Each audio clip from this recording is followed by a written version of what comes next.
그래서 구축이라는 말이 반복되지 않는 자극에 의해서 원래는 근육이 이제 지속적으로 오그라든 상태를 얘기하는데 여기서 얘기하는 코의 경우에는 피부 조직이나 연골 조직이 지속적인 염증이든 어떤 다른 원인에 의해서 흉터가 생기거나 모양이 이제 쪼그라들거나 그렇게 변형이 생긴 상태를 보통 얘기를 많이 합니다.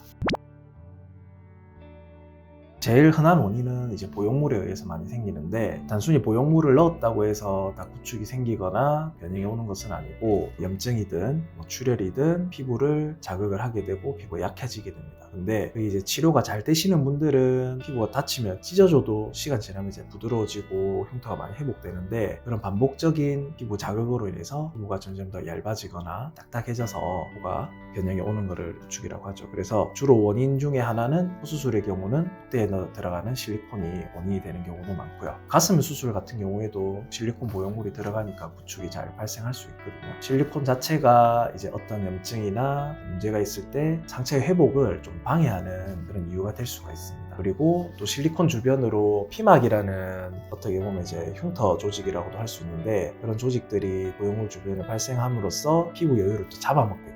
그러면서 코가 이제 이쪽에서 피막이 생기면 두꺼워지니까 코끝이 점점 피부에 여유가 없어지면서 콧대 쪽으로 많이 당겨지게 됩니다. 구축이 한번 오셨던 분들 같은 경우에도 보형물을 제거하고 적절한 치료를 받게 되시면은 피부가 많이 부드러워지시고 여유가 생기면서 구축이 많이 완화되시는 분들도 사실 계세요. 근데 또 보형물이 없다 하더라도 뭔가 코 안쪽에서 지속적으로 염증이 반복되게 되면은 피부가 딱딱해지면서 구축이 당연히 올 수도 있고요.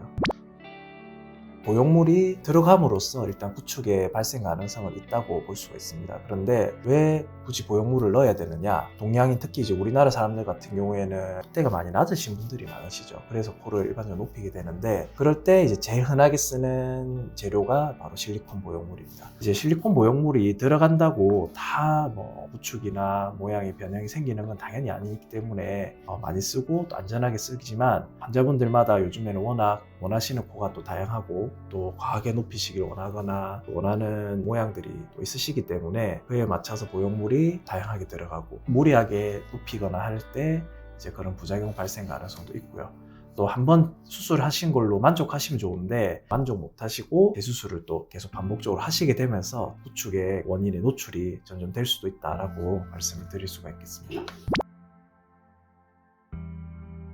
크게 이제 환자 요인 그리고 또 의사 요인, 기타 요인 해가지고 그게 세 가지로 나눌 수 있겠습니다. 환자 요인으로 하면은 보통 이제 제일 초기에 생길 수 있는 코의 모양이 망가질 수 있는 원인은 이제 출혈이 되겠습니다. 사실 염증은 초기에 생긴 경우는 굉장히 드문데 혈관의 상태에 따라서 출혈이 발생하고 그것들이 이제 코의 연골들을 약하게 함으로써 코의 모양의 변형이 오는 경우도 있고요. 그 다음에 이제 환자분들이 관리하에 따라서 염증이나 그런 데 노출이 잘 됨으로써 흡연, 음주 같은 것도 영향을 받겠죠. 자기 코에 맞지 않는 높이, 모양 과도하게 이제 요구하시거나 원하시면서 코에 억지로 맞추다 보면은 코에 무리가 오게 되고 코의 모양의 변형이나 부작용의 가능성이 높지 않나 이렇게 생각이 되고요. 다음으로 이제 의사 요인이 있겠는데 모든 의사들이 다 수술을 잘 하고 좋은 결과를 낳으면 좋겠지만 의사 개개인마다의 실력의 차이는 있다고 저도 인정하는 겁니다. 제가 막 모든 환자분들 다 좋은 결과 낳는다 이거는 당연히 아니지만 평균적인 이제 의사들의 결과를 놓고 비교했을 때 아무래도 좋은 결과를 많이 낳는 분들도 있을 거고 안 좋은 결과를 많이 낳는 의사분들도 분명히 있을 거고요.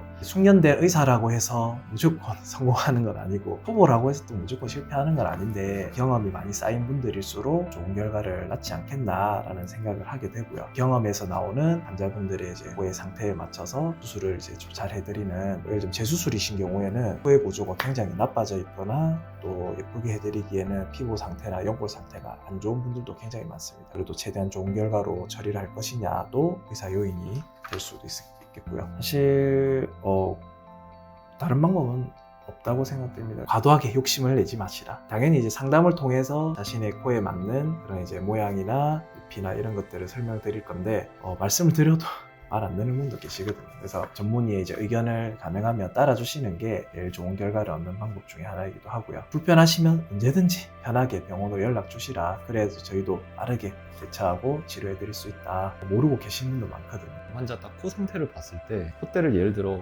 약간 4mm가 진짜 맥시멈이겠다 라는 느낌이 드는 환자분이 오셨는데 그분이 만약에 7mm 이렇게 원해요. 근데 상담을 하시다가 7mm 아니면 안 하겠다. 완전 되게 완고하시면은 그럼 그럴 때는 일단은 이제 7mm짜리를 이제 코에 대어 드리죠. 코에 무리가 된다. 그래서 그렇게 말씀을 드리고, 그게 만약에 수긍을 못 하시면은 수술이 어렵다고 당연히 말씀을 드립니다. 저는 무리인 줄 알면서도 당연히 수술을 권하는 거는 뭐 양심적인 부분에서도 맞지도 않고, 또 억지로 넣었을 때 부작용이 생기면은 또 환자분이 또 불행해지기 때문에 차라리 이제 그런 분들은 안 된다고 말씀드리고,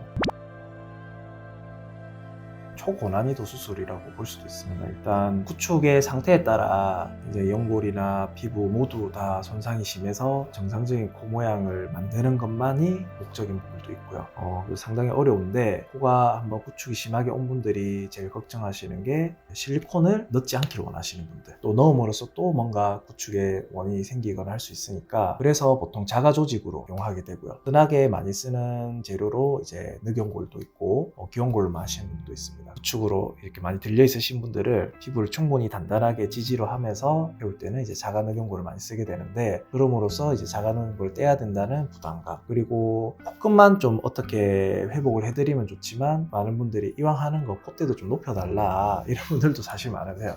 그 와중에서도 욕심을 그래서 그러다 보면은 또 콧대도 또 늑연골이 또 들어가거나, 또 뭔가 코에 부담이 되고 자극이 돼서 또 부작용이 또 올 수도 있거든요. 사실 재수술의 목적이 미용적인 부분이 중요하니까 예쁘게 해드리는 건 맞지만, 과도한 모양 그런 것들을 욕심을 내기보다는 지금 현재의 좀 제일 불편한 부분들을 해결하는 데 좀 초점을 맞추는 게 좋지 않겠나 싶고, 재수술이다 보니까 또 기대치가 또 아무래도 높고, 저도 사실 마음으로는 더 예쁘게 최대한 또 원하시는 모양을 해드리는 것도 맞지만, 그래도 좀 안전하게 좋은 결과를 낳도록 환자분들 설명을 하는 게 또 제 몫이 아닌가 하면서. 고난이도 수술이라고 하셨잖아요. 성형외과 의원인데도 구축코 재수술은 또 안 하는 병원들도 있나요? 아마 있으실 거예요.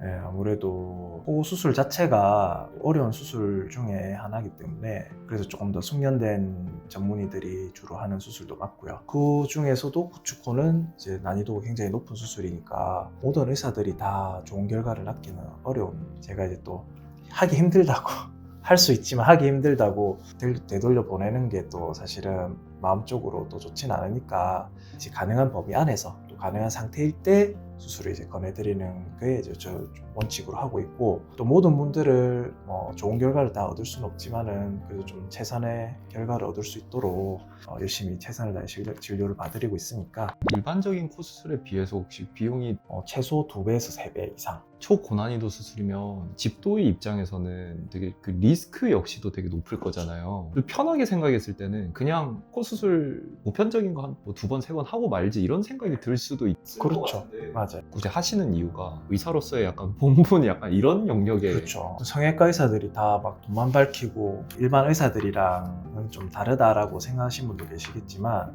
성형외과라는 분야가 결국 이제 외형적인 이제 환자분들의 고통이나 손상에서 오는 이제 스트레스나 이런 것들을 해결해주기 위해서 발생한 학문이기 때문에, 스트레스를, 고통을 덜어드리는 것이 바로 이제 성형외과 의사들의 본분이라서, 자신에게 맞는 코 모양 그리고 높이를 꼭 전문의 상담 통해서 결정하셨으면 좋겠고, 수술을 잘하는 것도 중요하지만 또 사후 관리도 충분히 잘 해서 그런 이제 문제가 발생 시에도 대처를 잘 해줄 수 있는 그런 병원들 찾으시는 게 좋겠고요. 과도한 욕심보다는 안전한 수술을 먼저 지향하는 것이 좋지 않겠나라는 생각을 많이 하게 됩니다. 수술 받으시고 좋은 결과 얻으셔서 행복한 성형 만족도를 올릴 수 있는 그런 우리 구독자분들 되셨으면 좋겠습니다. 이상 제2호 성형외과 의원, 성형외과 전문의 조현종이었습니다. 감사합니다.